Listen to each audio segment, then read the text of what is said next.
शौनक जी ने सूत जी से प्रश्न किया कि हे भगवान, श्रेय क्या है?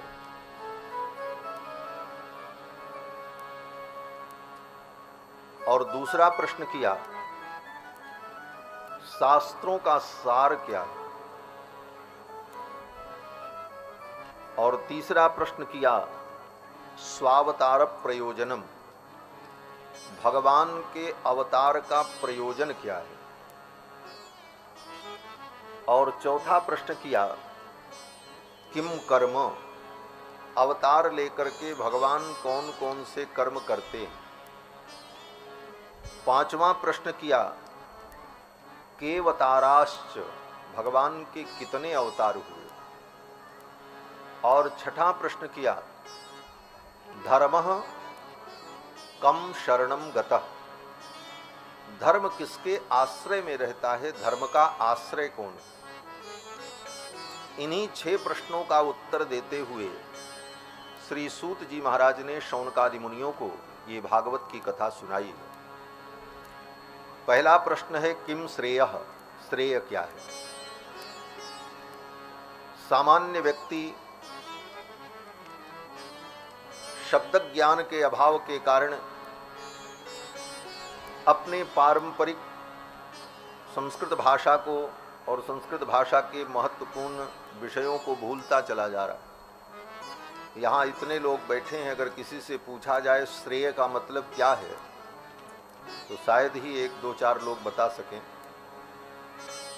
श्रेय क्या है।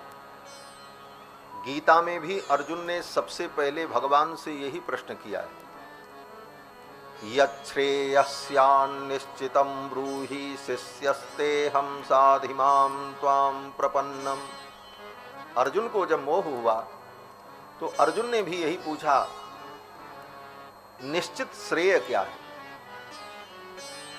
आज जान लो, श्रेय का मतलब परम हित, परम हित को श्रेय कहा जाता है। और अपने श्रेय के विषय में मनुष्य को विचार करना चाहिए कि हमारा परम हित किस कार्य में। हम सोचते हैं कि हमको अमुक वस्तु मिल जाए तो हमारा हित हो जाएगा, लेकिन कुछ दिन बाद वही वस्तु उसको बुरी लगने लगती है, फिर उससे उसको हित नहीं समझ में आता। व्यक्ति सोचता है अमुक व्यक्ति हमको मिल जाए तो ये हमारे हो जाएं तो हमारा हित हो जाएगा, लेकिन कुछ दिन बाद वही व्यक्ति उसको प्रिय नहीं लगता है।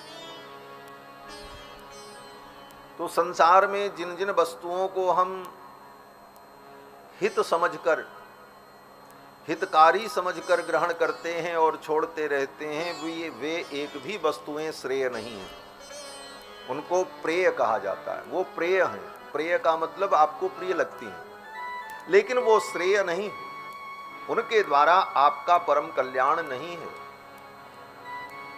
जिसमें हमारा परम हित हो उसको श्रेय कहते हैं, और जो हमको प्रिय लगे उसको प्रेय कहते हैं। स्थिति ये है कि प्रेय को ही हम श्रेय समझ लेते हैं, उसी को अपना परम हित मान लेते हैं, और इसी भ्रम में जीव जन्म जन्मांतर से जीता मरता चला आया। यही माया का चक्र चल रहा। पुनरपि जननम पुनरपि मरणम पुनरपि जननी जठरे शयनम, बार बार जन्म लेना, बार बार मरना। कुछ लोग कहते हैं नहीं नहीं, पुनर्जन्म नहीं होता, इस धरती पर हर व्यक्ति एक ही बार पैदा होता है, लेकिन ऐसा नहीं है। कर्मों के अनुसार जीव के जन्म होते हैं, और उसका कारण है, अगर ये मान लो कि संसार में पुनर्जन्म नहीं होता है तो बड़ी समस्या उत्पन्न हो जाए। क्या समस्या उत्पन्न होगी? बोले अगर पुनर्जन्म नहीं होता है तो इसका मतलब दुनिया में जितने आदमी पैदा हुए सब पहली बार पैदा हुए, क्योंकि पुनर्जन्म तो होता नहीं, तो पहली बार पैदा हुए। और पुनर्जन्म नहीं होता है इसका मतलब जितने मनुष्य इस धरती पर पैदा हुए, जितने जीव पैदा हुए, सब अंतिम बार पैदा हुए, क्योंकि उसके बाद फिर पैदा भी नहीं होंगे, क्योंकि पुनर्जन्म नहीं होता। तो पुनर्जन्म मानने पर न किसी जीव का पहले जन्म हुआ, न आगे कभी जन्म होगा, एक बार केवल धरती पर आया।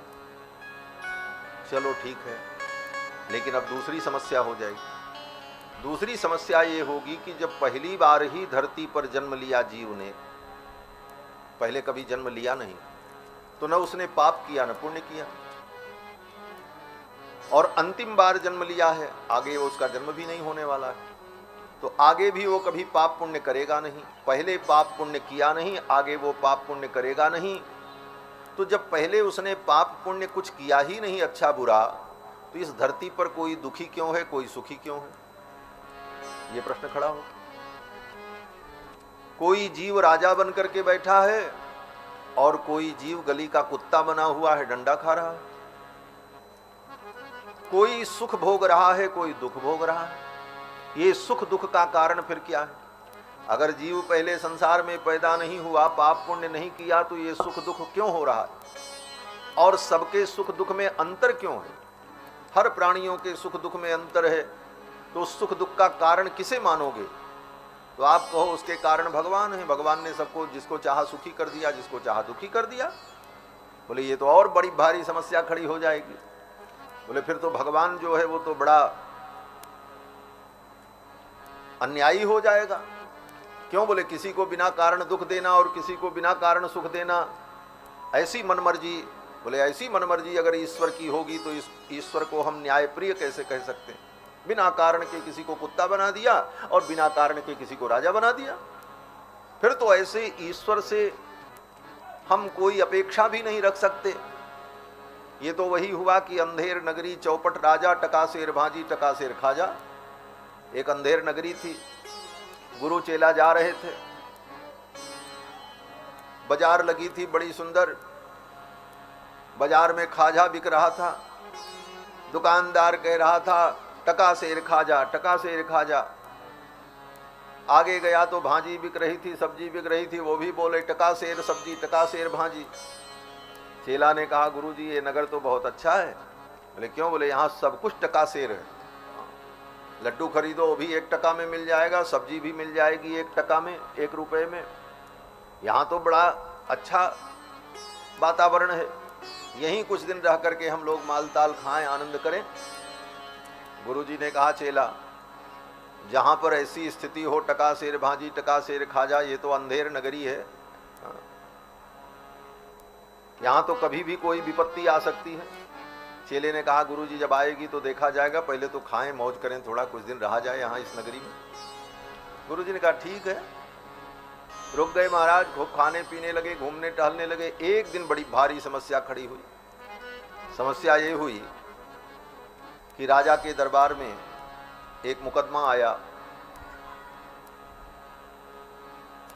और मुकदमा ये था कि एक चोर चोरी करने गया था और किसी के घर की मट्टी की दीवार काट रहा था, और काटने के बाद, सेंध काटने के बाद जब भीतर घुसने लगा तब तक वो मट्टी का एक थप्पा गिर गया, मट्टी की दीवार, उसका पैर टूट गया, पकड़ा गया और राजा के दरबार में उपस्थित किया गया।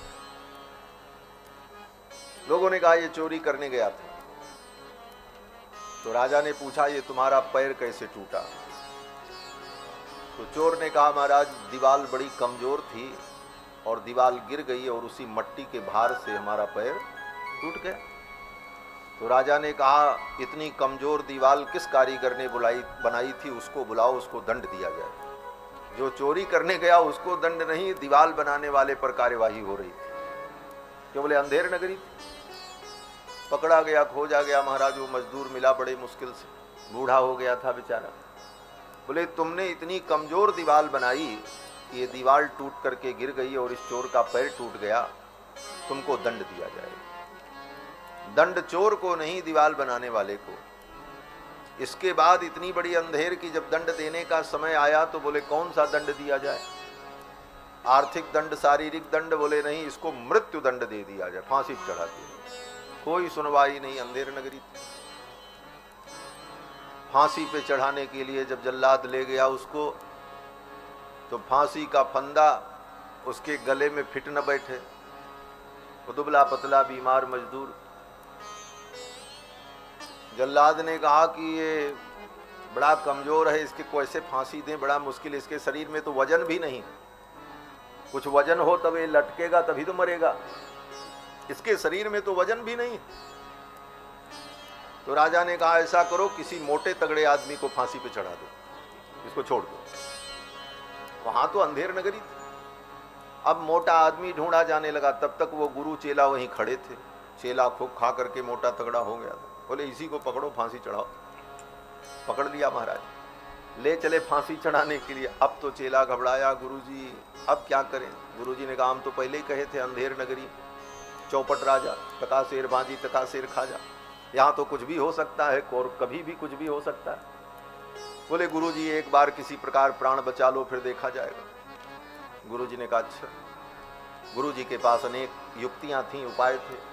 गुरुजी ने कहा देखो, गुरुजी ने कहा ठीक है, इसे आप फांसी पे ले जा रहे हो, लेकिन हम गुरु चेला थोड़ी बात कर लें आपस में, एक अवसर हमको दो। राजा ने कहा ठीक है। गुरुजी ने चेले के कान में कहा कि देखो, जब फांसी देने के लिए तुमको ले जाएंगे, उसी समय मैं चिल्लाऊंगा कि मुझे फांसी दो, मुझे फांसी दो। चेले ने कहा तब तो आपको भी फांसी पे चढ़ा देगा ये। गुरुजी ने कहा हम जितना कहते हैं उतना करो, और तुम कहना नहीं हमको फांसी दो, हमको फांसी दो। हम दोनों लोग आपस में लड़ेंगे, फिर बाद में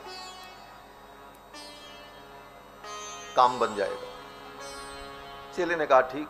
जब चेले को पकड़ के ले जाने लगा फांसी देने के लिए, तो गुरुजी ने कहा इसको फांसी मत दो, हमको फांसी दो, हम मरना चाहते हैं। चेले ने कहा नहीं नहीं, हम मरना चाहते हैं, हमको फांसी दो। राजा ने देखा, राजा ने कहा रुको, ये बताओ तुम दोनों क्यों मरना चाहते हो? मरना तो कोई साधारण बात नहीं, और मरने के लिए लड़ाई कर रहे हो, हम मरेंगे हम मरेंगे, क्या कारण है? गुरुजी ने कहा राजन ये मत पूछो, आप तो जल्दी से मुझे फांसी दो। चेले ने कहा नहीं नहीं, हमको जल्दी से फांसी दो। राजा ने कहा पहले तो कारण बताना पड़ेगा, क्यों मरना चाहते हो, तब फांसी होगी। अब कारण बताओ। तो गुरुजी ने कहा कि देखो राजन, अगर आप बहुत पूछ रहे हो तो मैं बता रहा हूं, आज संयोग से ऐसा सुंदर मुहूर्त है कि आज के मुहूर्त में जो फांसी पर चढ़ेगा, मरने के बाद अगले जन्म में वो सारे पृथ्वी का राजा बनेगा, चक्रवर्ती सम्राट बनेगा, इसलिए जल्दी से मुझे फांसी चढ़ाओ। राजा ने कहा तब किसी को फांसी नहीं चढ़ाया जाएगा, हम फांसी पर चढ़ेंगे, क्योंकि अगले जन्म में हम राजा बनना चाहते हैं। तो अंधेर नगरी, चौपट राजा, टका शेर भांजी टका शेर खाजा, ये तो बड़ा अनर्थ है। तो भगवान भी ऐसे ही करने लग जाएं कि बिना कारण किसी को राजा बना दें, बिना कारण किसी को रंक बना दें, जिसको जो चाहे बना करके भेज दें धरती पर, तब तो भगवान के अंदर भी दोष आ जाएगा कि भाई भगवान तो न्यायप्रिय नहीं है, अन्याय करते हैं, किसी के साथ अच्छा किया, किसी के साथ बुरा किया। फिर तो भगवान का समदर्शित्व, भगवान समदर्शी हैं, ये बात भी नहीं सिद्ध हो पाएगी। इसी कारण से पुनर्जन्म के सिद्धांत को सनातन धर्म में माना जाता है। और एक जन्म नहीं, अनंत अनंत जन्म हुए, और उसके बहुत से कारण हैं, बड़े वैज्ञानिक कारण भी। एक छोटा बच्चा जब पैदा होता है, तुरंत का बच्चा, मां अपने स्तन से लगाती है उसके मुख को, तो बच्चा तुरंत स्तन को मुख में पकड़कर और जीभ से थोड़ा प्रेशर देकर दूध को खींचने लगता है। अब आप सोचो, अभी पैदा ही हुआ, अभी ठीक से आंख भी उसकी नहीं खुल रही है, लेकिन ये दूध पीने की कला उसको किसने सिखाई? कहां से सीखा? कुत्ते के बच्चे को उठा करके नदी में फेंक दो, तत्काल का पैदा हुआ कुत्ता का बच्चा नदी में फेंक दो, आंख नहीं खुली है लेकिन वो फटफट फटफट तैरने लगेगा। तैरने की कला उसको किसने सिखाई? तो इन सारे प्रश्नों का उत्तर शास्त्र में यही दिया जाता है कि इन जीवों का अनंत अनंत बार इस धरती पर जन्म हुआ है, अनंत अनंत बार हम लोग मनुष्य बने हैं, अनंत अनंत बार कुत्ता गधा बिल्ली चूहा बने हैं। सारी योनियों में जीव ने भ्रमण किया है, और हर योनियों में उसने जो जो किया, उन उन कर्मों के संस्कार उस आत्मा के अंदर अनंत जन्मों से विद्यमान हैं, और वो संस्कार विद्यमान होने के कारण समय आने पर वह उसका ज्ञान जागृत हो जाता है। बच्चा ज्यों ही माँ के स्तन में अपना मुख लगाता है तो अनंत जन्मों में उसने माँ का दूध पिया है। मुंह के लगते ही दूध और मुख का स्पर्श होते ही दूध कैसे पीना है, यह ज्ञान जो उसका पिछले जन्म का था, वह ज्ञान उसका उसी क्षण जागृत हो जाता है, बताना नहीं पड़ता और वो दूध पीने लगता है। यही जीवों के अंदर जो सूक्ष्म संस्कार अनंत अनंत जन्मों से विद्यमान हैं, यह भी एक पुनर्जन्म का कारण है। अनंत अनंत जन्मों के संस्कार के कारण ही जीव में भिन्न भिन्न संस्कार देखे जाते हैं। तो बार बार संसार में हम जन्म लेते रहे और बार बार संसार के प्रिय पदार्थों को ढूंढते रहे, छोड़ते रहे, लेकिन कभी भी हमारा परम हित नहीं हुआ। कारण हमने श्रेय को प्राप्त नहीं किया। श्रेय क्या है?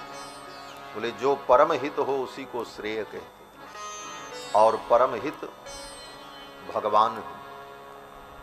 भगवान के चरणों की हम भक्ति करें, यही परम हित। कृष्ण भक्ति परम श्रेय, भगवान के चरणों की भक्ति परम श्रेय है। कृष्ण भक्ति का मतलब भगवान श्री कृष्ण की भक्ति, भगवान श्री राम की भक्ति, भगवान नारायण की भक्ति। नारायण राम कृष्ण गोविंद माधव मधुसूदन पुंडरीकाक्ष, ये नाम है भगवान के अलग अलग, तत्वतः भगवान एक ही है। बहुत से लोग कहते हैं हिंदू सनातन धर्म में बहुत भगवान है, कितने भगवान हैं पता ही नहीं है महाराज। बोले ये समझ गलत है। भगवान कितने हैं ऐसा नहीं है, भगवान तो एक ही है। भगवान दो होते ही नहीं है, ईश्वर दो हो नहीं सकता। वेदों ने कहा एकमेवाद्वितीयम, भगवान एक हैं और अद्वितीय हैं, उनके जैसा दूसरा भी नहीं। अगर ये कोई कह दे भगवान के समान दूसरा भी कोई है, बोले ये भी नहीं है। भगवान एक हैं और अद्वितीय हैं, एकमेवाद्वितीयम। जीव अनेक एक श्रीकंता, भगवान एक हैं और जीव अनेक हैं। तो भगवान तो एक ही है, भगवान के रूप अनेक हैं। इसीलिए हम लोग भजन में गाते हैं, तेरे रूप अनेक तू एक ही है। जिस देश में तू, जिस भेष में तू, तेरे नाम अनेक तू एक ही है। जिस देश में तू, जिस भेष में तू, तेरे नाम अनेक तू एक ही है। जिस देश में तू, जिस भेष में तू, तेरे नाम अनेक तू एक ही है। जिस देश में तू, जिस भेष में तू, तेरे नाम। तेरी रंग भूमि यह विश्व धरा, सब खेल ओही है। तेरी रंग भूमि यह विश्व धरा, सब खेल और मेल तू एक ही है। जिस देश में तू, जिस भेष में तू, तेरे नाम अनेक तू एक ही है। सागर से उठा बादल बन के, बादल से गिरा जल हो करके। सागर से उठा बादल बन के, बादल से गिरा जल हो करके। सागर से उठा बादल बन के, बादल से गिरा जल हो करके। तेरे लहर बना नदियाँ गहरी, तेरे लहर बना नदियाँ गहरी। तेरे बिन तू एक ही है। जिस देश में तू, हर देश में तू, तेरे नाम अनेक तू एक ही है। तेरे नाम अनेक तू एक ही है, तेरे नाम अनेक तू एक ही है। भगवान एक ही होते, भगवान दो होते नहीं। क्यों? बोले भगवान अगर दो हो जाएंगे तब बड़ी भारी समस्या खड़ी हो जाएगी। वो भगवान अपने हिसाब से दुनिया चलाना चाहेंगे, वो भगवान अपने हिसाब से चलाना चाहेंगे, फिर तो दुनिया ही चलना मुश्किल है, सृष्टि कैसे चलेगी? तो दो ईश्वर, दो परमात्मा का सिद्धांत न कभी रहा है न कभी होता है। एकमेवाद्वितीयम, भगवान एक ही हैं, अद्वितीय हैं। उन्हीं के रूप अलग अलग। जैसे कोई एक व्यक्ति हो, वो जब अपने घर में बैठे तो सामान्य व्यक्ति है, और अपने ऑफिस में बैठे तो अधिकारी है। ट्रेन में बैठकर यात्रा करे तो वो यात्री कहलाता है, फिर कहीं जाता है तो उससे कुछ और ही संबोधित किया जाता है, परंतु व्यक्ति तो एक ही रहता है। उसी प्रकार भगवान, एक ही भगवान विविध रूपों में भाषित होते। जैसे विद्युत एक है बिजली, लेकिन उसका विद्युत का उपयोग अलग अलग है। वही बिजली बल्ब में आती है तो प्रकाश देती है, पंखे में चली जाए तो हवा देती है, हीटर में चली जाए तो गर्मी प्रदान करती है, कूलर में चली जाए तो ठंडा करती है। और वही बिजली मनुष्य के शरीर में चली जाए तो प्राण भी ले लेती है। तत्व तो वही है, लेकिन उसके भिन्न भिन्न रूप और भिन्न भिन्न अनुभव है। उसी तरह परमात्मा तत्व जो है वो तो एक ही है, परमात्मा दो होते ही नहीं। एकमेवाद्वितीयम, उनके रूप अलग अलग है। अब आपको जिस रूप में वो रस पाना है वो रूप आप तय कर लो। आपको अगर हवा चाहिए तो पंखा चलाओ, हवा नहीं चाहिए, गर्मी चाहिए, बोले ब्लोअर चला लो। बहुत ज्यादा ठंडी चाहिए, बोले एसी चला लो। लेकिन बिजली से ही सब चलेगा। उसी प्रकार संसार में आपको जो रूप प्रिय लगे उस रूप में भगवान का भजन। हमारे यहां तो यहां तक कहा गया कि संसार में जितनी वस्तुएं हैं सब भगवान का रूप है। यत्किंच भूतम प्रणमेदनन्यः, यत्किंच भूतम, जो कुछ है सब भगवान का रूप है। सी राम मैं सब जग जानी, करहु प्रणाम जोरी जुग पानी। सारी सृष्टि परमात्मा का रूप है। कण कण में भगवान को देखो। इसीलिए जब सब जगह भगवान देखने की हमारी वृत्ति बन जाएगी तो फिर भगवान को छोड़ करके और कुछ हमें दिखेगा ही नहीं। यही साधना है। इसी साधना में आगे बढ़ना पड़ता है। सर्वत्र हमें भगवान दिखने कहता है। माँ को भगवान समझो, पिता को भगवान समझो। स्त्री के लिए कहा जाता है अपने पति को भगवान समझो। शिष्य को बताया जाता है अपने गुरु को भगवान समझो। अर्थात कण कण में, व्यक्ति व्यक्ति में भगवान का दर्शन करो। जड़ वस्तुओं में भी भगवान का दर्शन करो। पेड़ में भी हम पानी चढ़ाते हैं, पीपल में जल देते हैं, तुलसी में जल देते हैं, उसमें भी भगवान की भावना, उसमें भी भगवान को देखने का हम प्रयत्न करते हैं। भगवान तो सर्वत्र है। अंतर्बहिश्च तत्सर्वं व्याप्य नारायण स्थितः। जो सर्वत्र भीतर बाहर व्याप्त है उसी का नाम नारायण है, और वो सर्वत्र हैं। इसलिए सर्वत्र उनका अनुभव करने का हमें अभ्यास बनाना चाहिए। तो भगवान ही परम श्रेय है। भगवान के चरणों की भक्ति ही परम श्रेय है। और शास्त्रों का सार क्या है? बोले सारे शास्त्र वेद से लेकर, सबसे बड़ा शास्त्र हमारे यहां वेद है,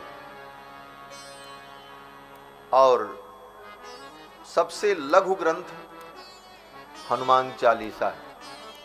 वेद से लेकर हनुमान चालीसा पर्यंत जितने ग्रंथ हैं उन सब ग्रंथों का सार यही है कि हमारा चित्त, हमारा मन भगवान में लगे। जो मन चित्त संसार में रम रहा है, उस संसार से उस मन को हटाकर हम भगवान में लगाएं। यही सारे शास्त्र का उद्देश्य है और यही समझाने के लिए शास्त्रों का सारा प्रयत्न है, अलग अलग प्रकार से। और भगवान के अवतार का प्रयोजन क्या है? बोले भगवान अवतार लेकर अपने स्वरूप का अनुभव कराते हैं। भगवान को अवतार क्यों लेना पड़ता है? बोले जीव अपने ज्ञान विज्ञान से भगवान के चरणों में पहुंच जाए तो उसका कल्याण हो जाए, लेकिन जीव अपने ज्ञान विज्ञान के द्वारा भगवान के चरणों में न पहुंच पाए तब? बोले तब उपाय ये है कि भगवान ही जीव के पास चले आए। भाई हम आप दोनों मिलना चाहते हैं तो मिलने का तरीका क्या होगा? बोले दो ही तरीका है। एक तरीका ये है कि हम आपके पास चले आएं, और हम आपके पास नहीं आ पाते तो आप हमारे पास आ जाओ। यही दो तरीका होगा, तीसरा कोई तरीका नहीं हो सकता। तो जीव अपने प्रयास से भगवान के पास पहुंचे तो ये तो बड़ा कठिन है। असंभव तो नहीं है लेकिन कठिन है। कठिन इसलिए है कि अनंत अनंत जन्मों से हम प्रयास करके थक गए और माया में भटकते रहे, अभी तक नहीं पहुंच पाए। तो आगे पहुंचेंगे कि नहीं पहुंचेंगे इसकी क्या गारंटी है?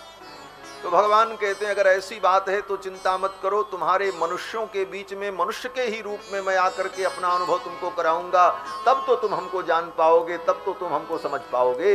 इसलिए भगवान हम मनुष्यों के बीच में मनुष्य के रूप में ही अवतार लेकर के आ जाते हैं, श्री राम के रूप में, श्री कृष्ण के रूप में। किसी ने कहा भगवान का अवतार नहीं होता। भगवान अवतार कैसे ले सकते हैं? भगवान अगर अवतार लेकर के मनुष्यों के बीच में मनुष्य के समान बन करके आ गए तो भगवान कैसे? बोले बंधुओं, भगवान की पहले परिभाषा जानो। भगवान होता कौन है? बोले भगवान का सामान्य अर्थ ये होता है जो सब कुछ कर सकता है वो भगवान।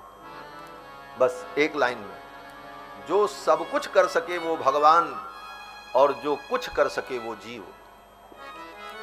तो भगवान का मतलब जो सब कुछ कर सके।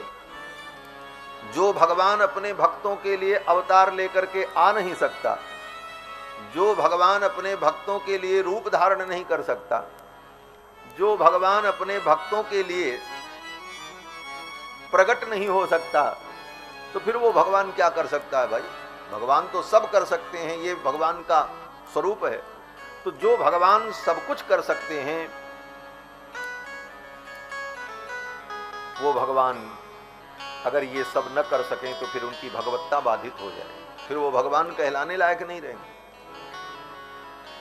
ऐसा भगवान किस काम का जो अपने भक्तों के लिए आ न सके, रूप न धारण कर सके, अपने भक्तों की फरियाद को सुन न सके, केवल ऊपर वैकुंठ में ही बैठा रहे और वहीं से सबका शासन करता रहे।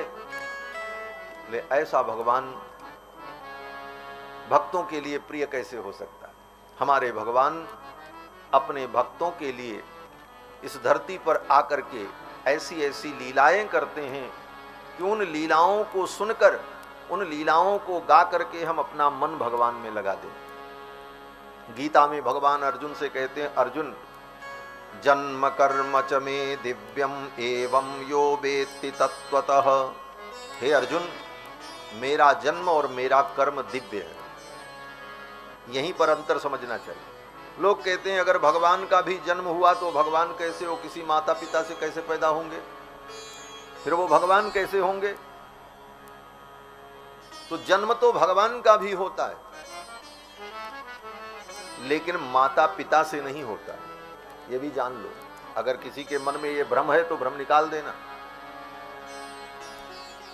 दुनिया जानती है कि अमुक माता पिता से भगवान प्रकट हुए, पैदा हुए, लेकिन वस्तुतः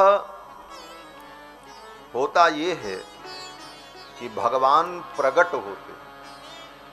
अयोध्या में राम जी प्रकट हुए, मां कौशल्या के गर्भ से नहीं पैदा हुए जैसे बच्चा पैदा होता है। मां कौशल्या ने गर्भ धारण किया और गर्भ में क्या था? बोले गर्भ में वायु थी। और 9 महीने बीता, 10 महीने बीता, 11 महीने बीता, 12वें महीने में 24 दिन जब बीत गए तब भगवान के प्रकट होने का समय आया। सब तो यही जान रहे थे मां कौशल्या गर्भवती हैं, गर्भ से बालक प्रकट होगा। लेकिन जब भगवान के प्रकट होने का समय आया तो मां कौशल्या के सामने भगवान शंख चक्र गदा पद्म धारण किए हुए साक्षात प्रकट हुए। भय प्रकट कृपाला, बोलो रामायण नहीं पढ़ती हो क्या? है?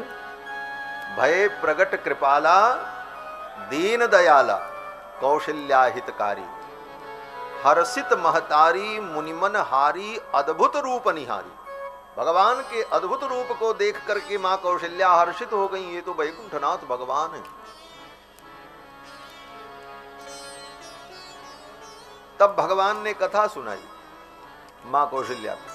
हमारे भगवान भी कथा सुनाते हैं महाराज। अयोध्यावासी ठाकुर प्रकट होते तो पहले कथा सुनाते।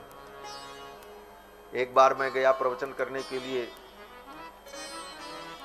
झारखंड में, तो काशी के भी कई लोग आए थे प्रवचन करने के लिए। बहुत बड़ा मंच था। तो काशी के एक विद्वान थे, उन्होंने काशी की प्रशंसा करते हुए कहा कि हमारी काशी तो ज्ञान की नगरी है, हमारी काशी में तो 10 वर्ष के बच्चे भी प्रवचन करते हैं। तो जब हमारा नंबर आया तो हमने कहा बहुत अच्छी बात कही महाशय ने कि काशी में 10 वर्ष के बच्चे प्रवचन करते हैं, क्योंकि वो तो ज्ञान की नगरी है, भगवान भोलेनाथ की नगरी है। लेकिन हमारी अयोध्या तो इतनी दिव्य है कि हमारी अयोध्या में जो पैदा होता है पहले प्रवचन करता है, रोता बाद में। बोले कहाँ लिखा है? बोले रामायण में पढ़ लेना, लिखा है। राम जी अपनी मैया के सामने जब प्रकट हुए तो पहले कथा सुनाई अपनी मैया को। कही कथा सुहाई मात बुझाई, यही प्रकार सुत प्रेम लहै। कही कथा सुहाई मात बुझाई, यही प्रकार सुत प्रेम लहै। आज ही प्रकार सुत प्रेम लहै, आज ही प्रकार सुत प्रेम लहै। कथा सुनाई कि नहीं सुनाई? कही कथा सुहाई मात बुझाई, माता जी को खूब बुझा दिया, समझा दिया क्यों हम आए हैं, किस लिए आए हैं। और जब सारी कथा बता दी तब मैया ने कहा आप हमारे बेटा बनने के लिए तो आए हैं, लेकिन ये 4 हाथ, इतना बड़ा रूप, कौन मानेगा कि आप मेरे बेटा हो। तो भगवान ने कहा क्या करें? मैया ने कहा ये रूप आप जो है इसको बदल दो और आप छोटे से बालक बन जाओ जैसे बच्चा होता है। भगवान ने कहा ठीक है। तब मैया के कहने पर, कौशल्या महारानी के कहने पर भगवान बालक बन गए। कहाँ लिखा है? बोले रामायण में लिखा है। सुनी सुनी बचन सुजाना रोदन ठाना, हुई बालक सुर भूपा। सुनी बचन सुजाना रोदन ठाना, हुई बालक सुर भूपा। हुई बालक सुर भूपा, हुई बालक सुर भूपा। भगवान बालक बन गए और रोने लगे। और जब रोने लगे तब बाहर पता चला कि बालक पैदा हुआ है। सुन शिशु रुदन परम प्रिय बानी, समभ्रम चली आई सब रानी। तो भगवान का जन्म नहीं होता, भगवान प्रकट होते। और कृष्णावतार में भी यही है। भागवत के 10वें स्कंद में जब भगवान कृष्ण का प्राकट्य होता है तो वेदव्यास जी महाराज भागवत में वर्णन करते हैं कि देवकी और वसुदेव कंस के कारागार में थे, अंधेरी कोठरी, और अचानक रात्रि के 12 बजे देवकी वसुदेव के सामने भगवान चतुर्भुज रूप में प्रकट हो गए, पैदा नहीं हुआ। क्या लिखा वहां पर वेदव्यास जी ने? वेदव्यास जी लिखते हैं कि तमद्भुतम बालकमंबुजे क्षणम चतुर्भुजं शंखगदार्युदायुधं श्रीवत्सलक्ष्मं गलशोभिकौस्तुभं पीताम्बरं सान्द्रपयोदसौभगं महार्हवैदूर्यकिरीटकुण्डलत्विषा परिस्वक्तसहस्रकुन्तलम् उद्यामकाञ्चाङ्गदकङ्कणादिभिर्विरोचमानं वसुदेव ऐक्षत। शंख चक्र गदा पद्म धारण किए, पीताम्बर बनमाला विभूषित, किरीट मुकुट धारण किए हुए भगवान जब प्रकट हो गए तो वसुदेव ऐक्षत, वसुदेव जी ने देखा, अरे ये तो भगवान। तो भगवान ने सारी बात बताई। तो देवकी वसुदेव ने कहा, महाराज आप बेटा बनकर के आए हो तो अपने इस रूप को हटा दो और बालक बन जाओ। उपसंहर विश्वात्मन अदो रूपमलौकिकम। और तब देवकी वसुदेव के कहने पर भगवान बालक बन गए। तो भगवान का अवतार भी दिव्य होता है। इस दिव्यता को जब जानेंगे तो संदेह नहीं होगा। इसीलिए गीता में भगवान ने अर्जुन से कहा, अर्जुन तुम्हारे भी अनेक जन्म हुए और मैंने भी इस धरती पर कितने अवतार लिए। बहूनि में व्यतीतानि जन्मानि तव चार्जुन। हे अर्जुन, लेकिन मेरा जो जन्म कर्म है वो मनुष्यों के जन्म कर्म जैसा नहीं है। क्या अंतर है? तो भगवान कहते हैं, अर्जुन मेरा जन्म कर्म जो है वो दिव्य है और संसार के मनुष्यों का, प्राणियों का जन्म कर्म अदिव्य है। जन्म कर्म च मे दिव्यम एवं यो वेत्ति तत्वतः। इसको जो तत्वतः जानता है, त्यक्त्वा देहम पुनर्जन्म नैति मामेति सोर्जुन।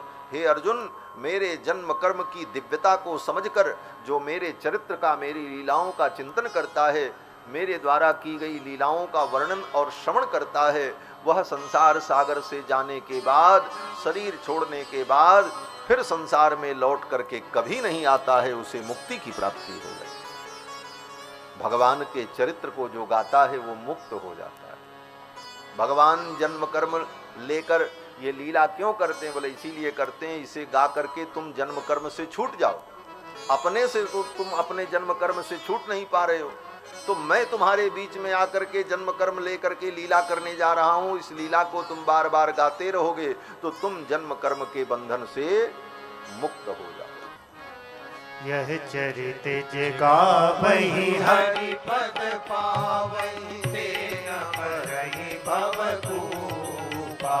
यह चरित जगावहि हरि पद पावहि तेन परहि भव कूपा। तेन परहि भव कूपा। तेन परहि भव कूपा। भगवान के अवतार का प्रयोजन है। भगवान अवतार क्यों लेते हैं, इस प्रश्न का उत्तर। और इसका एक और प्रयोजन है। बोले प्रयोजन दूसरा क्या है? कहते हैं मर्त्यावतारास्त्विहि मर्त्य शिक्षणम रक्षो बधायैव न केवलम विभो। भगवान का अवतार केवल राक्षसों का वध करने के लिए नहीं होता। लोग कहते हैं भगवान प्रकट हुए क्यों? बोले रावण कुंभकर्ण को मारने के लिए। कृष्ण भगवान क्यों प्रकट हुए? बोले कंस इत्यादि दुष्टों का संहार करने के लिए। लेकिन वेदव्यास जी कहते हैं कि ये काम तो भगवान करते हैं अवतार लेकर के, लेकिन इसी काम के लिए भगवान का अवतार नहीं होता। मर्त्यावतारास्त्विहि मर्त्य शिक्षणम। इस मृत्युलोक में मनुष्य के रूप में भगवान अवतार अपने चरित्र और अपनी लीला के द्वारा प्राणियों को शिक्षा देते, लोगों को कल्याण के मार्ग पर लगाते। और रही बात राक्षसों के वध की, तो रक्षो बधाय, उसका सब कुछ अनंत होता है। लेकिन भगवान के उस अनंत अवतार में जो मुख्य अवतार हैं, उन अवतारों की चर्चा और लीलाओं का वर्णन करके हम लोग अपने चित्त का शोधन करते हैं, अपने अंतःकरण को शुद्ध करते हैं। प्रश्न किया कि भगवान वो धर्म किसकी शरण में रहता? छठा प्रश्न जो किया, धर्म का आश्रय कौन है? बोले धर्म के आश्रय भी भगवान ही। धर्म भगवान के ही आश्रित रहता है। और हमारे यहां तो मान्यता ये है कि भगवान का जो सम्मुख भाग है वही धर्म है। भगवान का जो सम्मुख भाग है वो धर्म है, और भगवान का जो पृष्ठ भाग है वो अधर्म है। अर्थात भगवान के सम्मुख रहना ये धर्म है, और भगवान से विमुख हो जाना यही अधर्म है। बड़ी सूक्ष्म परिभाषा है। अब इन सब एक एक विषयों की व्याख्या विद्वानों से सुनी जाए, बड़े बड़े विद्वानों से, तो महाराज घंटों तक इन्हीं विषयों की चर्चा हो कि भगवान का जो सम्मुख भाग है वो धर्म क्यों है, भगवान का जो पृष्ठ भाग है वो अधर्म क्यों है, और ये धर्म अधर्म दोनों भगवान में ही प्रतिष्ठित हैं, क्योंकि सब कुछ भगवान में है, भगवान से अतिरिक्त कुछ है ही नहीं। इसीलिए भगवान जिस सिंहासन पर बैठते हैं उस सिंहासन के जो चार पाए हैं, सिंहासन में चार घोड़ा होता है, चार पैर होता है, एक का नाम धर्म है, एक का नाम अधर्म है, और एक का नाम सत्य है और एक का नाम असत्य है। सत्य असत्य धर्म अधर्म, इसी पावदान पर भगवान का सिंहासन टिका है। ये संपूर्ण सृष्टि में धर्म अधर्म जो सब कुछ है वो सब कुछ भगवान में ही है, भगवान से बाहर कुछ नहीं।